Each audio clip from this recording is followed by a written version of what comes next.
So அனைவருக்கும் காலை வணக்கம் மக்களே. இது வந்து தேர்ஸ்டே மார்னிங் எடுத்த vlog. இன்றைக்கி வந்து சுத்தமாக எந்திரிக்கவே முடியல. கிளைமேட்டும் பார்த்திங்கன்னா சென்னையில் மழையும் இல்லை வெயிலும் இல்லை, ஒரு மாதிரி க்ளவுடியாக இருந்துச்சு. ஸோ என்னால் சுத்தமாக எந்திரிக்க முடியல. எந்திரிச்சதே லேட்டு. இன்றைக்கி எப்படியும் வேலைக்கு லேட்டு அப்படின்னு சொல்லிட்டு தெரியும். பட் இருந்தாலும் நம்ம எல்லாம் முடிச்சுட்டு தானே போகணும் வேலைலாம். சரி ஓகேன்னு சொல்லிவிட்டு இன்றைக்கி வந்து போய் பால் வாங்கிட்டு வந்துட்டு, சரி ஓகே பிரேக்ஃபாஸ்ட்டும் சேர்த்து செஞ்சால் டைம் ஆகிடும், சரி ஓட்ஸ் மட்டும் சாப்பிட்டு போயிடலான்னு சொல்லிவிட்டு ஒரு பனானாவும் பாலும் மட்டும் காலையிலே வாங்கிட்டு வந்தாச்சு. அப்புறம் அரிசி வந்து குக்கரில் வச்சுட்டு அண்ட் தென் எனக்கு கன்ஃபியூஷனாக இருந்துச்சு என்ன குழம்பு வைக்கிறதுனே. நான் ஆக்சுவலி முன்னாடி பிளான் பண்ணிடுவேன், பட்டு எதுவுமே நான் பிளான் பண்ணாமல் அப்படியே டயர்டில் தூங்கிட்டேனா. ஸோ ஓகே என்ன பண்ணலான்னு எனக்கு தெரியல.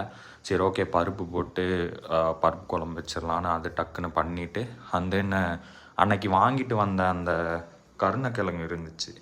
ஐ டோன்ட் நோ அது எப்படி அப்படியே வச்சா நல்லா இருக்குமா என்னன்னு எனக்கு தெரியல. ஸோ அதுவும் வந்து சமைச்சு எடுத்துகிட்டு போயிட்டேன். ஓட்ஸ் சாப்பிடவும் எனக்கு டைம் இல்லை, எனக்கு வீடியோ எடுக்கவும் டைம் இல்லை.